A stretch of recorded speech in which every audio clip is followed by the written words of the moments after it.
What you gonna do, PL? What you gonna do? When your team freaks out and people start to shout, what you gonna do, PL? Walking through the desert. Walking through the desert. It's hot and it's dry. It's hot and it's dry. I can't stop moving. I can't stop moving. Cause I don't want to die. Cause I don't want to die. Welcome to Kuwait, or as I like to call it, the armpit of the world. Of the many things I didn't like about this place, here are a couple. The sandstorms. I was picking sand out of crevices I didn't even know I had. Their Starbucks wasn't even open yet. Yeah, that's right, Starbucks. I'm in the desert and they have a Starbucks. What the hell? And the heat. One day it got so hot that I thought my scrotum fused to the inside of my thigh. Somehow by the grace of God, we grew grass. In the middle of the desert. Since there's not a lot of plant life out here, we'll call it grass, even though back in the States, we'd probably call this stuff weeds. Here's a video of me cutting our grass.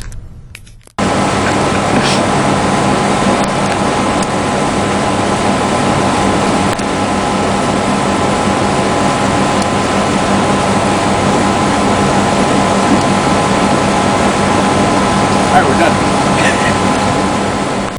This is my old company commander and first sergeant. They're the leaders of the Scorpion Company. So I figure I'll crown my old company commander, the Scorpion King. I tried inflatable sumo wrestling on the 4th of July. It didn't end so well for me. This is my battalion commander. Somehow, he adopted the nickname Gilligan. I have absolutely no idea how that one happened. I've met the following celebrities since being in Iraq. Aaron Tippin, Brett Michaels from Poison, Gary Sinise, aka Lieutenant Dan, Tito Ortiz from the UFC, and Carlos Mencia. This is a picture of Carlos Mencia's ass. This is Sergeant Cooley, aka Steve Urkel. My company commander tried to deter all the smokers one day by hanging a banner. I don't follow directions very well, so what did I do? I found all the smokers I could and we took a picture in front of it. Sometimes I smoke this pipe, but it's only when I'm out solving mysteries and crimes. One day I found this artwork in one of the porta potties. I think it's a metaphor for life, but you judge for yourself. This is my company leadership. I know what you're thinking. Who let these people into the army? I deployed to Iraq and all I got was this combat patch. I guess it's still better than about 30% of the army. That's right, Guitar Hero in the desert.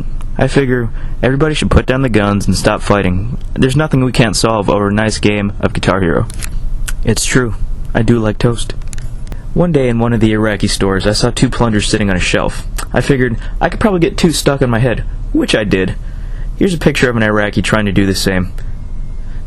1 week later, I got 3 stuck on my head.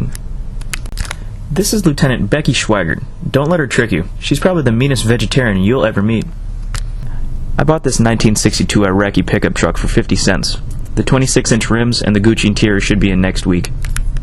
This is my platoon sergeant, Sergeant First Class Hughes. As she puts it, we're down like 4 flat tires. This is a picture of her on her birthday. However, I'm pretty sure she doesn't want me showing you this picture, so I'll hide her identity for safety reasons. My safety, that is. One day I got really sick. I was puking and shitting everywhere, so I went to the medics to get some help. All they gave me was 2 bags of IV and sent me on my way. Wow, thanks for the help. I hope I never get shot. Since being in Iraq, I've been to Balad twice on mission. Actually, I went up for some classes, but it was pretty fun. I went up once in the summer and once in the wintertime. In this picture, you can definitely see snow. That's right, I'm in the desert, and it's snowing. I'm pretty sure this is a sign that hell's frozen over. I can't really tell you what I learned in the classes because I wasn't really paying attention. However, I'll tell you what I did learn. I learned that I could drink 2 pots of coffee in an 8-hour time period. I learned how to off-road in Iraqi mud, and as you can see, I learned how to perfect my 1.5 front flip off the diving board. This is one of my soldiers, Specialist George. He has the nickname the Screensaver. That's because if you leave him alone for more than 5 minutes, he'll fall asleep. Cause of my hump, my hump, my hump, my hump, my hump, my hump, my hump, my lovely lady lumps. Check it out. This is my battalion command sergeant major. I'm sure he looks pretty tough in this picture, but he doesn't like needles. 3 words. Respect the stash. This is First Sergeant Davis singing Sweet Home Alabama. He got called on stage against his will, but he still did it. However, I'm not going to call him a liar, but he's from New York, not Alabama. No matter where you go in the world, you can always find someone from Hawaii. So that leads me to believe Hawaiians are like Jesus. They're everywhere. 20 grand in cash, guns, cigarettes, and knives. God bless America. The holidays in Iraq were just another day. Went to work as usual. But this year, I got a Santa suit sent to me in the mail, so I decided to wear it. That's right, Santa was armed to the teeth this year. This is my brigade sergeant major. He seemed to like it. New Year's was pretty much the same. Cold and shitty as usual, so I decided to mix some music and then overdose on Welch's grape juice. Happy New Year. On the 27th of November 2007, I got promoted to first lieutenant. I'm pretty sure someone really screwed up because how the hell did I get promoted? But I'm not giving the rank back, so sorry suckers. This is my buddy Nick Roth. Before he crossed over to the dark side and became an officer, he was prior service infantry, but he's a good guy. Here's a picture of me and Nick at the Bret Michaels concert with some girl who's on the tour. Life is good. This is Sergeant First Class Valiente, Sergeant V for short. Sergeant V really likes V8. This is a picture of Sergeant V when he doesn't have any V8. Here I am standing on Mortar Lane. My question is, what cynical fuck named a road Mortar Lane? Wow. This is a marble toilet I found in one of Saddam Hussein's old palaces. I don't understand what kind of country sets their status symbols on marble toilets. Because you still shit in it. Over here in Iraq, they have something called near beer. It's basically non-alcoholic beer. So if you like that warm piss taste without any of the alcohol, I highly recommend it. One day, someone suggested that I shotgun a near beer. So I did.